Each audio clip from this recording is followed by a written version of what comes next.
नमस्कार, मैं हूं आपके साथ रागनी वर्मन और आप देखना शुरू कर चुके हैं राष्ट्रीय जगत विजन न्यूज। दिल्ली एनसीआर में आज से यानी 21 मई से आने वाले 23 मई तक ऑटो टैक्सी ड्राइवरों का चक्का जाम का आह्वान किया गया है। यह हड़ताल ऑटो टैक्सी किराया में बढ़ोतरी को लेकर की जा रही है। हड़ताल की वजह ईंधन की लगातार बढ़ती कीमतें और ऐप आधारित कब एग्रीगेट्स द्वारा कथित रूप से आर्थिक शोषण बताया जा रहा है। इन्हीं मुद्दों को लेकर राष्ट्रीय जगत विजन न्यूज के संवाददाता अभिषेक आनंद ने ऑटो और टैक्सी ड्राइवरों से बातचीत की। सुनिए उन्होंने क्या कुछ कहा। All Delhi auto taxi transport Congress union द्वारा एक आह्वान किया गया है। 21 तारीख से लेकर के 23 तारीख तक तमाम ऑटो टैक्सी जो है वो धरना पर रहेंगे। जो प्राइसेस हाइक नहीं हो रहे हैं उसको लेकर के हमारे साथ कुछ लोग भी मौजूद हैं। भैया, क्या कुछ आप लोगों का मांग है? लगातार आप लोग इससे पहले भी कई बार आप लोगों ने प्रोटेस्ट किया, लेकिन आप लोगों का कोई सॉल्यूशन नहीं निकल रहा। हालांकि सरकार की तरफ से कहा जा रहा है कि आप लोगों के लिए कुछ इम्प्लीमेंट किया जाएगा। क्या कुछ आप लोगों का मांग है? सर, हमारी पहली मांग यही है कि हमारा किराए को इंक्रीज किया जाए, और जो कि आज 16 साल होने जा रहे हैं, आज तक हमारा किराया इंक्रीज नहीं हुआ। 2010 में 28 रुपए सीएनजी मिलती थी, तो आज 80 रुपए से ऊपर हो गई है दिल्ली में। और बाहर के राज्यों में जैसे नोएडा हो गया, दिल्ली और गुड़गांव हो गया, वहाँ पर 90 रुपए सीएनजी है, और कई राज्यों में 103 रुपए 5 रुपए तक सीएनजी गई हुई है। जबकि और गाड़ियों के मेंटेनेंस बढ़ गए हैं, गाड़ियों के रेट बढ़ गए हैं।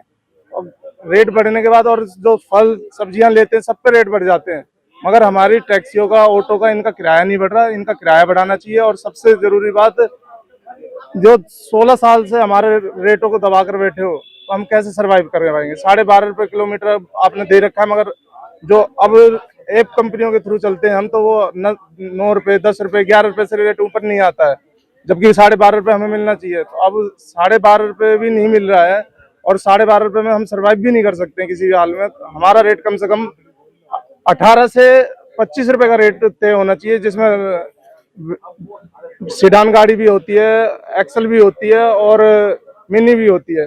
इन गाड़ियों का रेट समान रूप से तय किया जाए, और सबको किराया जब समान हो जाएगा तो सबको सवारियां भी मिलेगी और काम भी मिलेगा। तो इसलिए सबसे पहले जो है हमारा तत्काल से रेट बढ़ाया जाए और मीटर को रिवाइज किया जाए, जो कि 12.5 रुपए 38 पैसे 37 रुपए 50 पैसे जो है ना, उससे आगे बढ़ना चाहिए। धन्यवाद।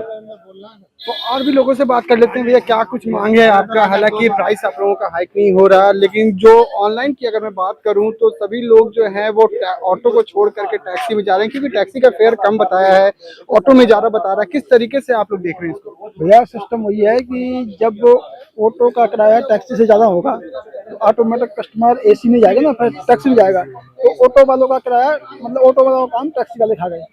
अब वो टैक्सी वालों का भी पूरा नहीं हो रहा, क्योंकि टैक्सी वाले ऑटो से कम रेट में जा रहे हैं, तो टैक्सी वालों के खर्चे पूरे हुए। तो हमारी सरकार से यही निवेदन है कि जिस स्पीड से सरकार मतलब पेट्रोल डीजल सीएनजी के रेट बढ़ाती है, उसी स्पीड से सरकार को किराया बढ़ाना चाहिए।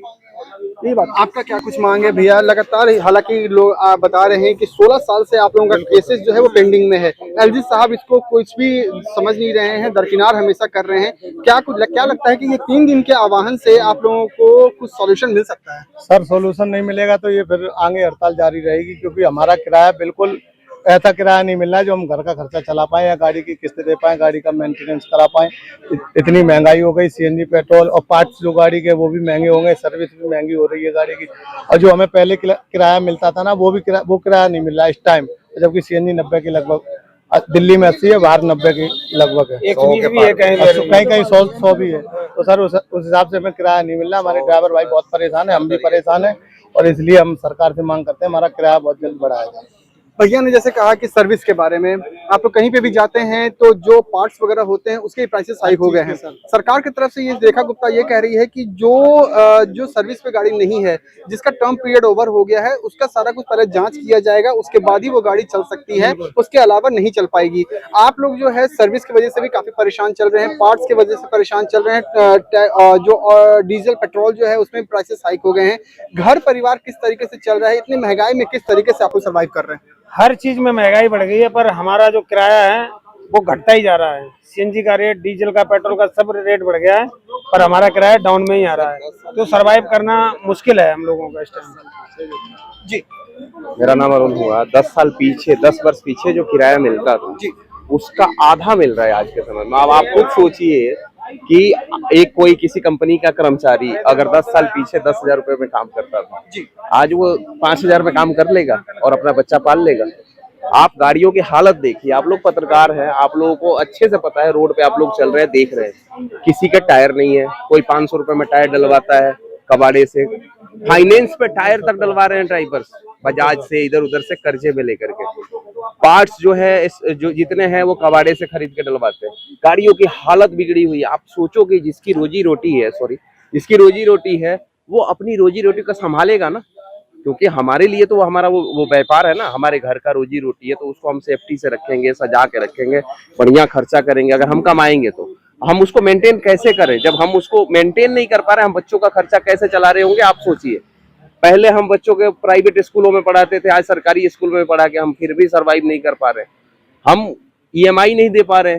बहुत सारे ऐसे, आप सर्वे करके तो देखो सर, आप लोग NBFC कंपनियां हैं, बैंक्स हैं, उनसे एक बार रिकॉर्ड निकलवा के देखोगे कितनी डिफॉल्टर टैक्सी ड्राइवर हुए हैं। 80% टैक्सी ड्राइवरों के किस्त टूटे हुए हैं, उनकी गाड़ियां छीनी जा रही हैं, बेच दी जा रही हैं छीन करके। ऐसे सिचुएशन, सिर्फ यही एक ट्रेड हमारा है जिसमें कि हमारे ट्रेड को मतलब बिल्कुल बर्बाद करके सरकार ने छोड़ा है। इनकी रणनीतियां गलत है। अब आप बताइए, इसी तरीके से बाइक जो है, आप देखो प्राइवेट बाइकें चल रही हैं रोड पे, धड़ल्ले से कंपनियां चला रही हैं, जबकि परमिट का अवहेलना है। और महाराष्ट्र सरकार ने बंद कर दिया है। महाराष्ट्र सरकार ने जो प्राइवेट ओला, उबर और रैपिडो को आपने देखा होगा, नोटिस जारी कर दिया है कि भाई इनको प्ले स्टोर से हटा दो, क्योंकि अनलीगल है, ये गवर्नमेंट के अधिनियम के अंतर्गत नहीं आती है, तो इसलिए उनको हटा दिया है। भाई यहाँ भी कहीं ना कहीं, भाई आप बताइए, बाइक टैक्सी कैसे लीगल हो सकती है?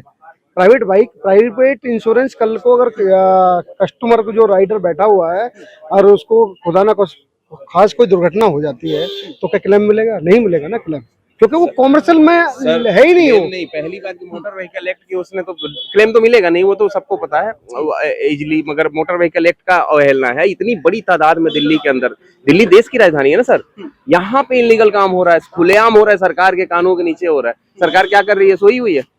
सरकार को तो एक्शन लेना चाहिए। और रही बात, ये कंपनियां जितनी भी हैं, नाम नहीं ले रहा हूँ, छोड़ो आप नाम लेने से, ये कंपनियां जो है IT एक्ट के तहत रजिस्टर्ड है, ना कि ये कैबिनेट पॉलिसी लेके चल रही है। तो ये क्या हो रहा है, ये समझ में नहीं आ रहा। 2020 से, कोरोना के समय से तो इन्होंने गवर्नमेंट को टैक्स नहीं भरा अब तक।